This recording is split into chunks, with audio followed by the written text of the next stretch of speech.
What's up, Renegades? I am Lupine Fiasco. This is your daily FaB gameplay, and today's game is against Bravo Showstopper.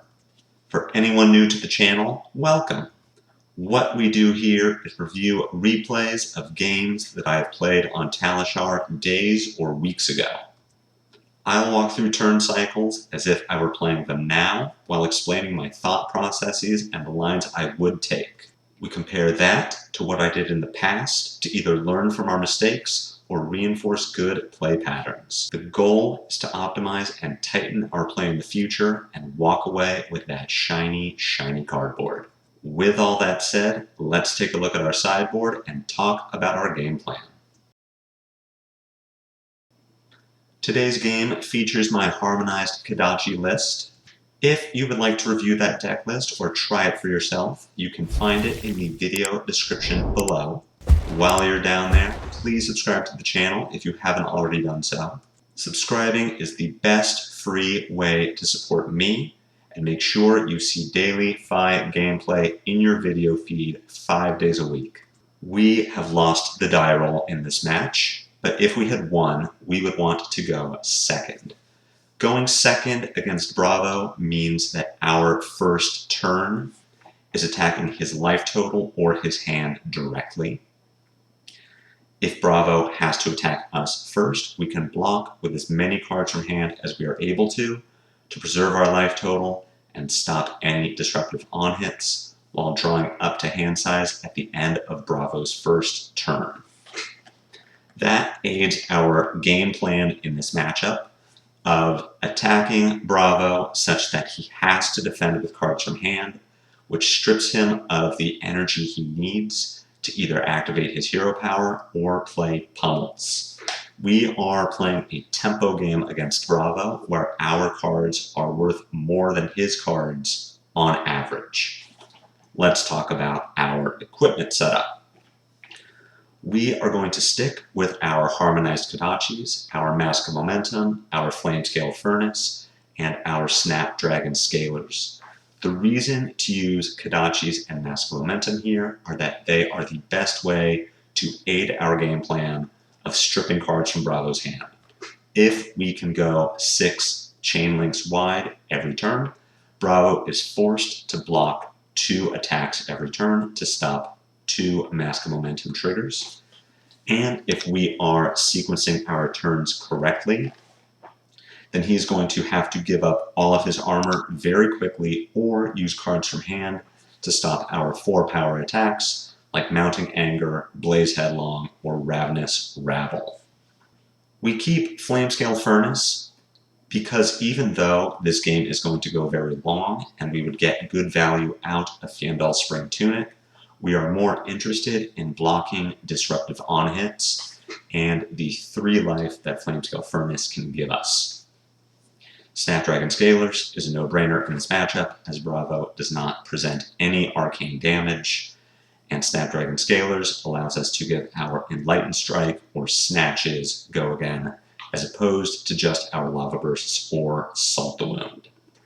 Let's take a look at the 60 cards we will be using in our deck for the matchup. We are going to board out our 3 Art of Wars and our 2 Rise from the Ashes. And in their place, we are going to board in 3 Sink Belows and 2 Reinforce the Lines. My sideboard plan for this matchup has changed a bit recently. As you can see, there are 3 Sink Belows and 3 Reinforce the Lines in this deck list. I used to board in all 6, and we'll talk about why I no longer do. But let's talk first about what is coming out. Art of War is the strongest card in our deck, but is very bad against a defensive hero like Bravo. It doesn't block, so if we need to block a disruptive on-hit, Art of War limits what cards we can use from hand to do so. It's also very bad if we have been Crippling Crushed, Spinal Crushed, or Starstruck, as we may be unable to get good enough value out of it to justify letting it sit in our arsenal. And if we do park it in arsenal to wait for a good opportunity to use it, we are at the risk of getting hit by Command and Conquer. Rise from the Ashes is a low value card in this matchup. It is unplayable under the effects of Spinal Crush, but with just one Phoenix Flame in our deck, most of the time it is a Draconic starter, which is not something we necessarily need more of in this matchup, where we need to worry about big dominated attacks. We bring in our defense reactions to stick in our arsenal and play around the possibility of Bravo Dominate. Sink Below is a very good defense reaction and lets us cycle out our hand if something in there might not be optimal. Reinforce the Line is a card that I am increasingly down on as I play more of it, and as Bravo's game plan into us changes. Here I'm running 2.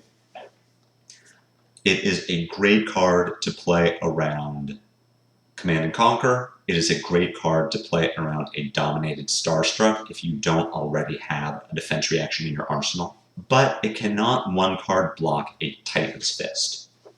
Increasingly, Bravos are changing their game plan into FaB, away from an aggressive Anothos, dominate big attacks aggro plan, and into this mid-rangey, trending towards fatigue, Titan's Fist, Steel Braid Buckler, let's not dominate our attacks and just fatigue by damage.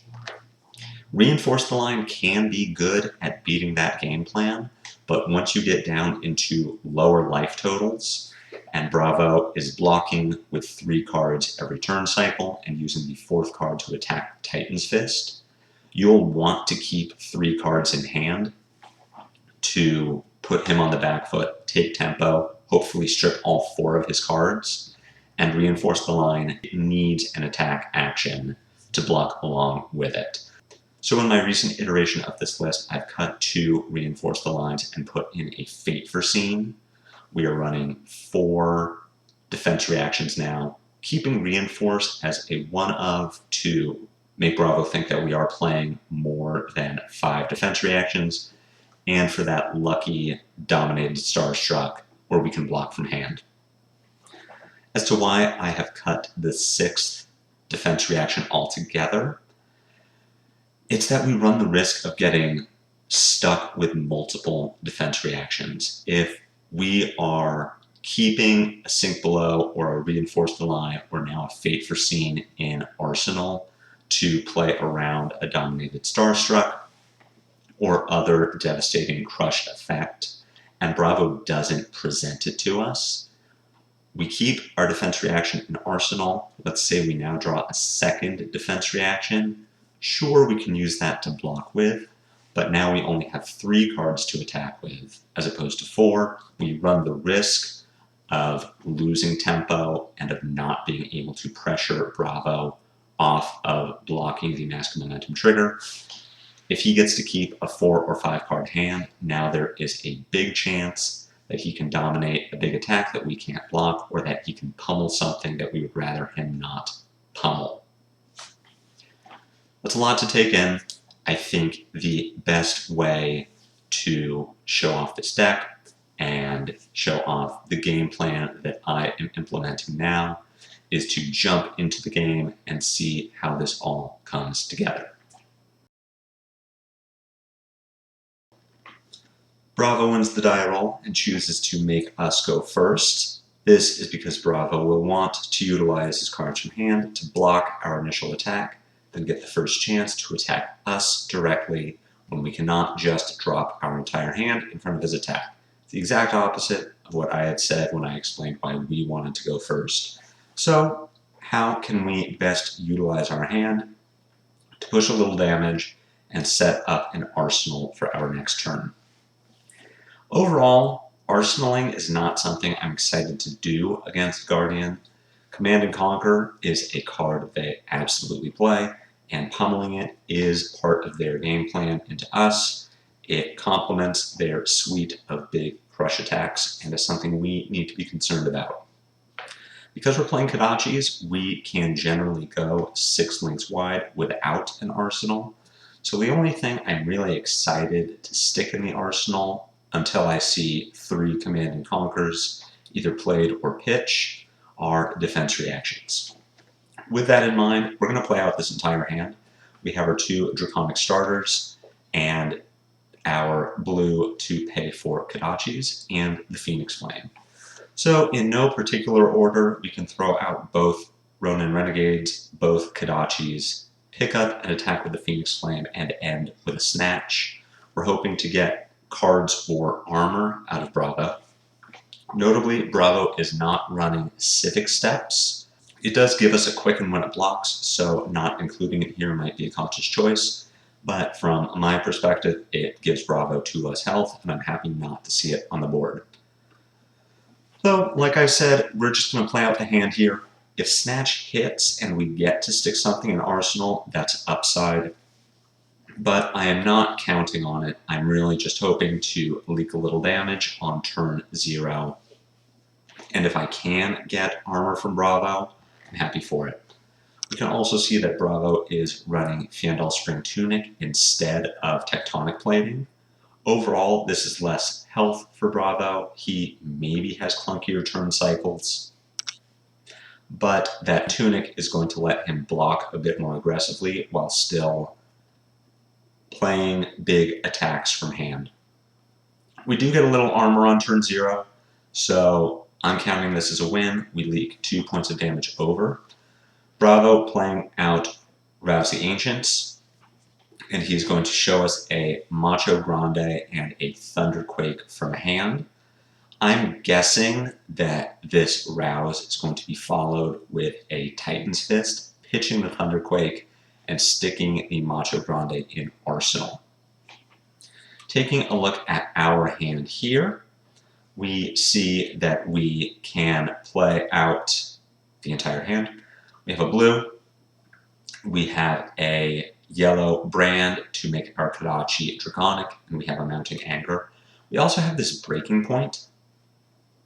Bravo still has his Crown of Providence, so I'm not really thinking that I'm going to get the breaking point value here. But if we can force Bravo to use his Crown early in the game, that's a big win. Breaking point is also just 5 points of damage in a matchup that ultimately is about pushing damage and racing down your opponent. With all of this said, we are not going to block this Rouse, and we are not going to block the Titan's Fist follow-up.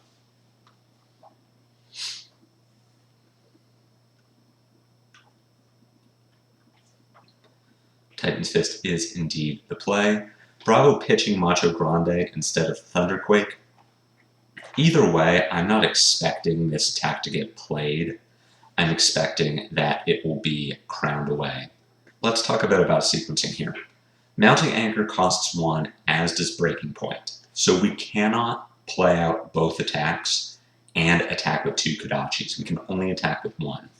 So if we are looking at Mounting Anger, Kodachi, Brand, Phoenix Flame, Breaking Point as our attacks this turn, we only have 5. And because we only have 5 attacks, we are happy to throw a Mounting Anger at the start of the turn to bait blocks from Bravo and set us up for a bigger attack later in the turn cycle when he does not have as much armor available. So we start with this Mounting Anger. We can follow this with a Brand with Cinderclaw to turn our Kodachi Draconic. At that point, we pick up a Phoenix Flame for Arsenal. The Phoenix Flame attacks for 2 because of the Shuko. Probably gets the Crater Fist block. And then we can follow with Breaking Point. Let's see if Bravo chooses to use his Crown. He does. So Breaking Point value really goes down. And I'm a lot less interested in attacking with it this turn. While I do generally think that arsenaling is bad in the Guardian matchup, in this game I was experimenting with doing it a bit more liberally, trying to push these bigger 5-card hands against Bravo to play around Fatigue. So you're going to see me not attack with the Breaking Point here. Stick it in the arsenal and hope to get paid off for it. So because we are not attacking with Breaking Point, we can use our floating resource on the Kodachi and Arsenal, the Breaking Point. We do not get paid off for holding the Breaking Point. As Starstruck is coming in, we would have liked to push a little more damage on our last turn. Maybe we get a block from Bravo, which would take away his ability to Arsenal here. But more importantly than that, we could stick one of these 4 cards into our arsenal. That, combined with throwing a card in front of the Starstruck to block, opens up more space in our hand to draw defense reactions, which we're going to need to take a little tempo back if Bravo follows this Starstruck up with another big attack. Breaking Point, being an arsenal, is not a liability in that it can be command and conquered away, but it is preventing us from drawing into better cards for the situation. So with that being said, the best we can do against this Starstruck is block with a card from hand, take 8, and lose our next turn. We would need to give way too much equipment to even think about trading it away. If we had a 3-block in hand, maybe I would consider blocking with that, Furnace, and Shuko, so that we could still have a real turn. But all of these cards block for 2. We would have to put all of our equipment and a card from hand in front of the Starstruck. We cannot afford to lose Mask of Momentum this early, so the best we can do is block this Starstruck, mitigate a little damage, and hope that Bravo doesn't have a good follow-up. We are going to block with one of these brand with Cinder Claws and just hope that our next turn looks good.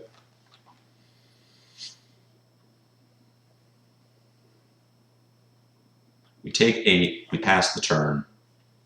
We thankfully draw into a Reinforce the Line and are faced with the scariest Command and Conquer we've ever seen. Our Bravo is holding 2 cards in hand, 1 card in arsenal, has Tunic available, and a floating energy point. This is the most predictable pummel I've ever seen in my life, but I also don't know if we can play around it. And I'll tell you why I say that. We're down 13 points of life at this point. My thinking is if this Bravo has pummel, we've already lost the game. There's nothing we can do. No combination of cards will put us back into this game unless Bravo bricks really hard. So I'm kind of thinking at this point that the best I can do is to block this exactly, keep our Breaking Point in arsenal, protect it, and just hope.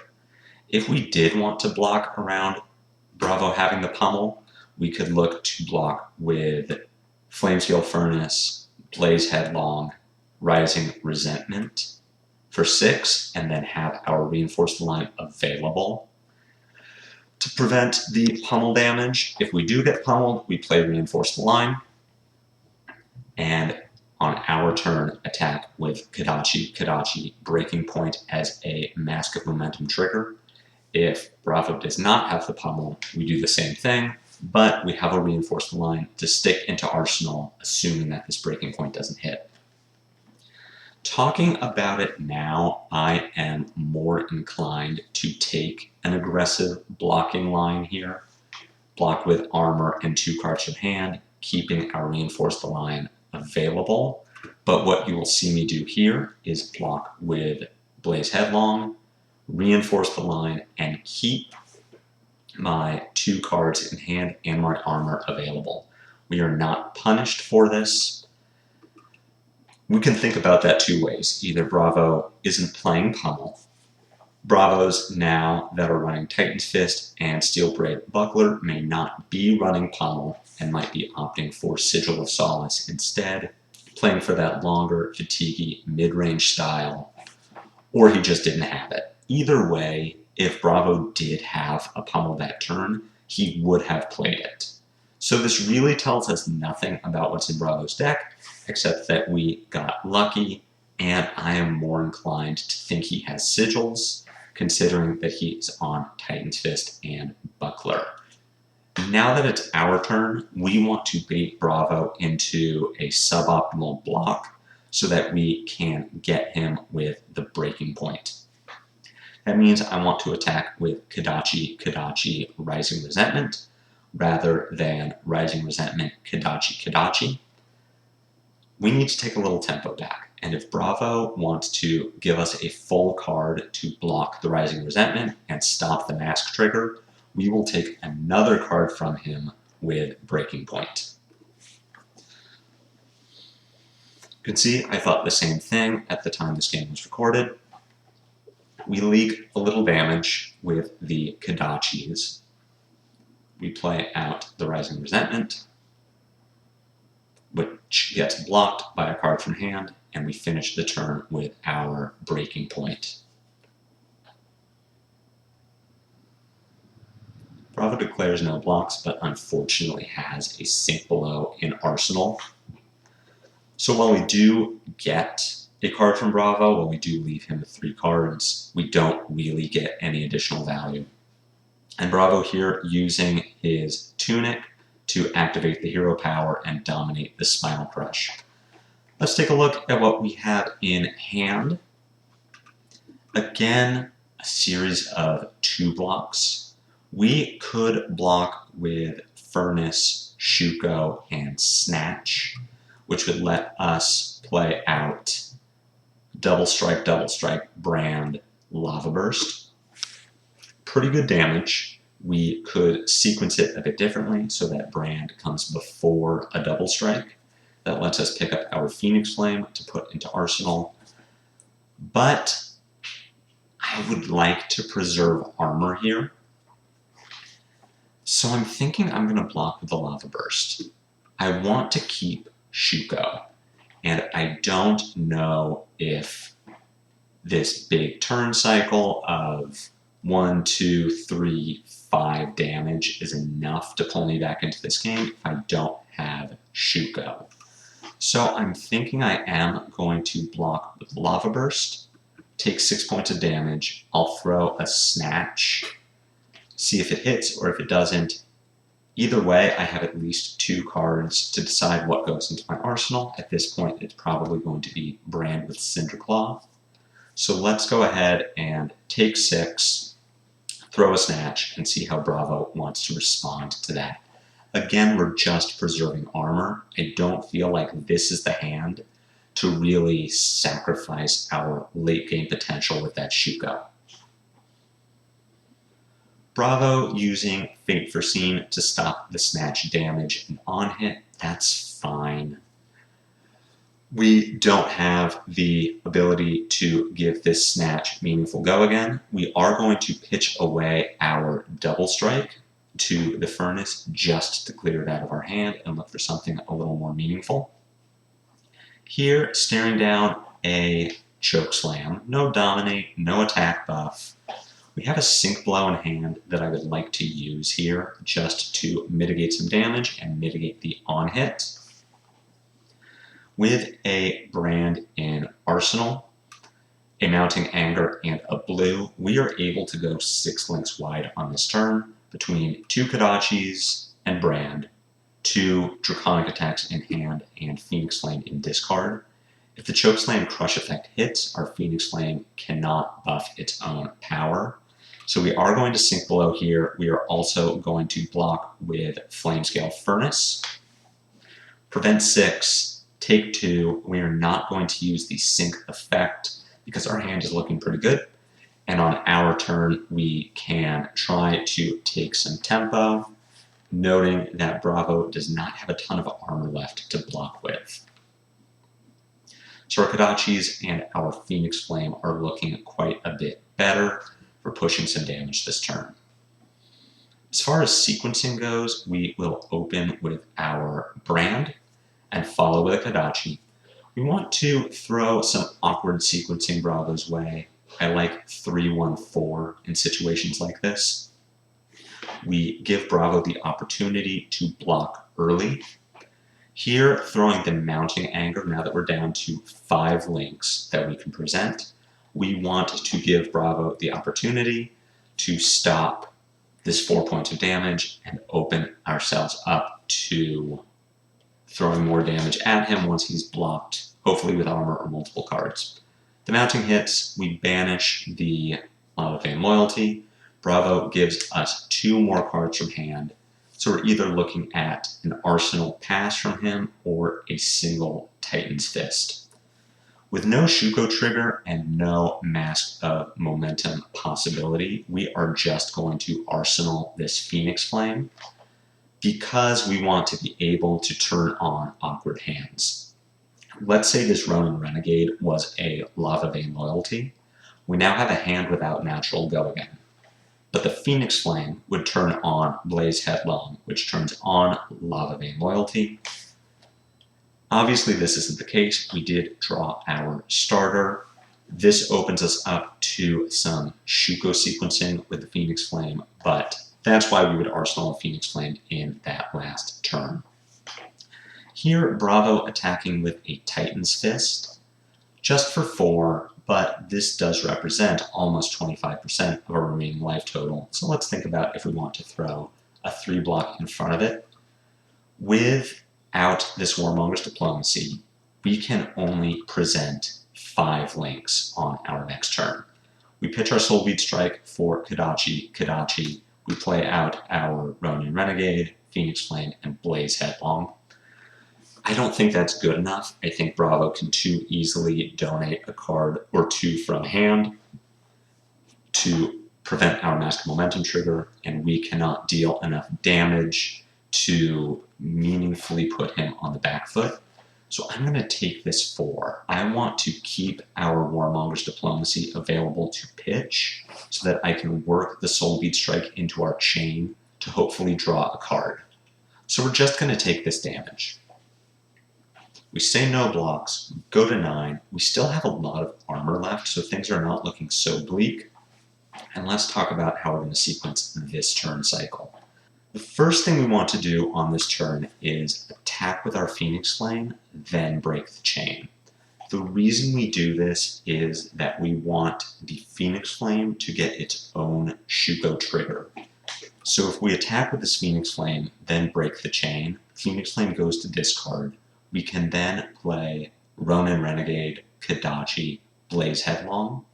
If the Ronin and the Kodachi don't get blocked, Blaze Headlong presents the Mask of Momentum trigger, which is difficult for Bravo to block. We then activate FaB to pick up our Phoenix Flame from discard. Phoenix Flame attacks for 2, Kodachi attacks for 1, Soulbead Strike attacks for 2. Why we would want a sequence like this is so that Bravo cannot easily interrupt a chain with armor unless he's blocking a Kodachi. If we were to sequence such that we attack with Ronin Renegade, then a Kodachi, then a Phoenix Flame, we still get the trigger by attacking with Soulbead Strike, but Bravo has the opportunity to efficiently stop our momentum trigger with 1 piece of armor, and we don't want him to do that. Taking a different line in this game here, likely going for what I had said about Soulbead Strike getting the Shuko trigger, we can still present an awkward breakpoint for Bravo here. If he chooses not to block this Phoenix Flame or this Kodachi, then we can maybe get him.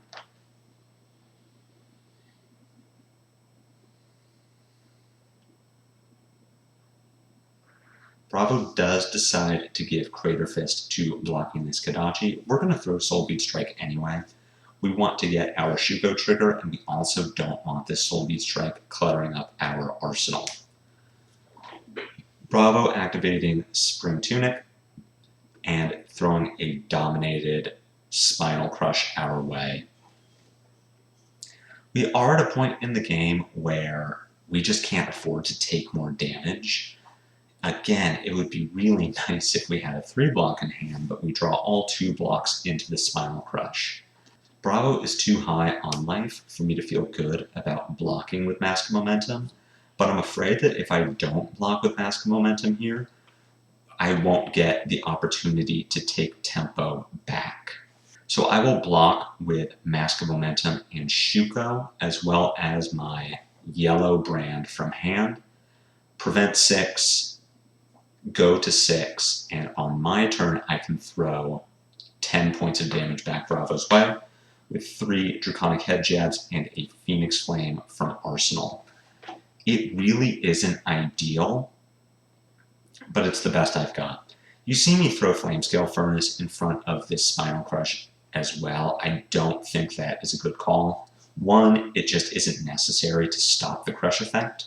2, we may find ourselves with a hand that could be fixed with Flamescale Furnace, and we can no longer play it. Bravo, going down to 1 card in hand, we are going to Arsenal this Phoenix Flame again just to make sure that we can turn on a clunky hand. Looking at what we have in hand and in Arsenal, you're going to see me make a very weird play that I'm still very proud of. We're going to say no blocks on this Titan's Fist, and the reason is we just need to make something happen on our turn. So I'm going to let this turn speak for itself without giving you thoughts ahead of time as to what exactly I'm looking to do here, but we are going to start with our breaking point. And the reason we start with breaking point is 1, to use our Snapdragon Scalers before this game ends, and 2, we can turn on our Phoenix Flame in Arsenal because we have a Draconic Link on the chain. Now here we are just throwing out all of our attacks. All of our little 1 damage attacks that Bravo does not want to block, because why would he? That's inefficient. And we get to wrap up with a Assault Wound for 8, which does actually present lethal damage. We pass the turn back to Bravo. He is in hammer mode at this point. If he can block 9 points of damage each turn and throw 4 at us as well, that's pretty good. Looking at this hand, we have a pretty good set of cards here. We can block this Titan's Fist with Breaking Point for 3, go down to 2, and on our turn, attack with Brand, Kodachi, Phoenix Flame, Lava Burst. Unfortunately, we no longer have our Shuko, but we are still going wide enough and tall enough with the Lava Burst that Bravo is going to need to give us a decent amount of cards. All we're trying to do at this point is buy time. We know we have Sync Belows left in our deck, and we know that our turns are very efficient on 2 cards due to our Density of Blues and our Kodachis.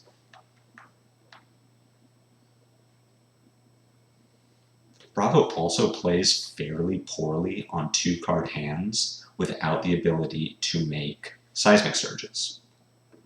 Let's look at how we want to block this Titan's Fist. With only 3 of these cards, the most damage we can do in this turn cycle is 9. That either comes off the back of Enlightened Strike for 5, Go Again, followed by Blaze, or Kodachi, Enlightened Strike for 7. So we are fine to give an Enlightened Strike to the Titan's Fist here. We go down to 1. Our turn cycle is going to be 1-1-7. I believe that is a little less efficient for Bravo to block. He's more inclined to take those Kodachi hits, and I want to leak some damage at this point. We are trying to nickel and dime Bravo out of this game, and this is probably the last 3-card hand we are going to get for the duration of it. At this point, if Bravo blocks with 3 cards and attacks with Hammer every turn, then we only get to keep 2 cards. We did see Bravo block with a Pummel there, which tells us 2 things. 1, we got very lucky that he did not have the Pummel for the Command and Conquer turn, and 2, he probably isn't running Sigil of Solace, which is honestly very good news for us, because either one of those pummels being Sigil of Solace would probably lose us this game. Let's say that Bravo was able to gain 6 points of life on that last turn and take 2 points of damage from the Kodachis that he blocked. Bravo here is at 7. That is so much more difficult for us to win the game through than Bravo being at 3. For this Titan's Fist, we are going to use our Sink Below to block it, and we're going to sink our Reinforced Line. You can see why I'm falling out of love with Reinforced Line here. If this Reinforce was a Fate Foreseen, I'm so happy to use Fate to block this Titan's Fist, fix my next draw, send Ravenous Rabble, Snatch at Bravo, and Arsenal the Sink Below. But this Reinforce instead would take 2 cards to block the Titan's Fist. And I really want to keep a 3-card hand. So we're going to Sink Below, we're going to bottom our Reinforce, and just hope to draw something better. An offensive threat, a blue that we can pitch to 2 Kodachis. Instead we draw another Rabble, which is still pretty good. Rabble revealing a Salt the Wound. It's a bit unfortunate for us. 3 does present lethal damage, so it isn't the worst thing we could have drawn, but being able to attack for 12 this turn would be a lot better than attacking for 10. Here we get another Sink Below out of Bravo. He stays at 3 life and 1 card. We draw a Sink Below. We can 1-card block this Titan's Fist and attack with Kodachi, Rising Resentment, Salt the Wound. Bravo knows that Salt is here. He is unlikely to let both Kodachis hit, but even so, we are leaking a bit of damage this turn and keeping Bravo off of 3 cards. Bravo on 2 cards is a lot less scary because he just doesn't have any big attacks that cost 3. The most he could come up with is a Command and Conquer, but that's still a 2-card block, and we aren't as afraid of it. As it is, Bravo does block one of the Kodachis. Salt the Wound here only comes for 3 and gets cleaned up by a Fate Foreseen. Again, Titan's Fist.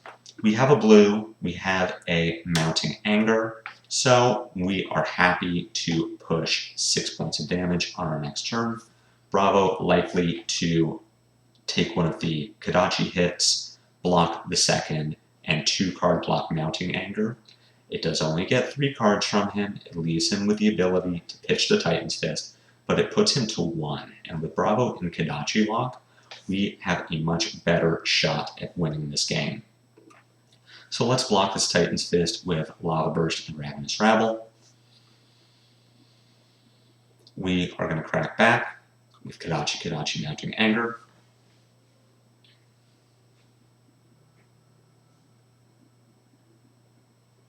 Both Kodachis get cleaned up. Mounting, pushing 4, which gets a block out of Bravo. Bravo takes the 1 point of damage like we suspected. On our turn, we can just block this Titan's Fist for 6, crack back with E-Strike for 7. We could also block with a Lava Vein Loyalty and an E-Strike, then Kodachi, Lava Vein Loyalty. I don't believe either of these plays is better than the other. We are still getting a maximum of 3 cards out of Bravo. There is no real way to be tricky with just 2 cards in hand.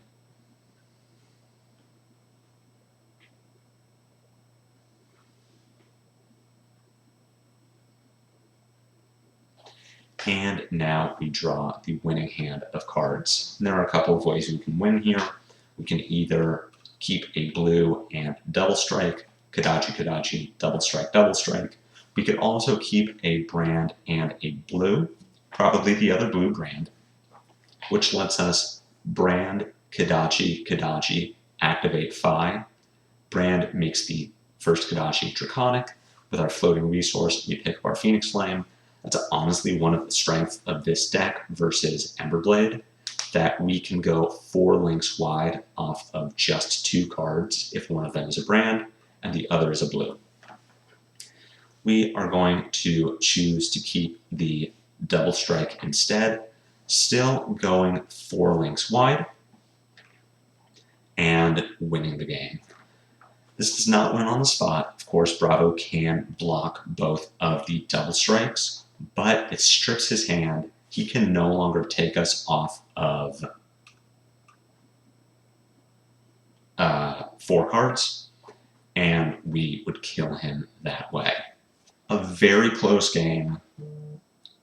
Obviously, we win at 1 life. Any game that tight comes down to micro decisions on either player's part. I think we played it fairly well. We got a little lucky that Bravo was not running Civic Steps and that Bravo was not running Sigil of Solace. This matchup, I feel, is going to get a lot more difficult moving into a post-Lexi world, but we have the tools to deal with it. Once Lexi leaves and every FaB deck can more reliably play Flame Call Awakening and Phoenix Flame, we're going to get some anti-fatigue tech. We're going to be able to go a little bit wider, and depending on how Bravo plays into FaB, either aggressive or defensive, we can adjust our strategy to deal with it. I very much hope you enjoyed this video. I hope you all learned something. If you did, let me know in the comments. They're available for any feedback you have, any questions you have for me. If you liked this video, go ahead and hit that like button for me. Otherwise, I will see you all back here next week for some fresh daily FaB gameplay. And I hope you all have a great weekend. Take care.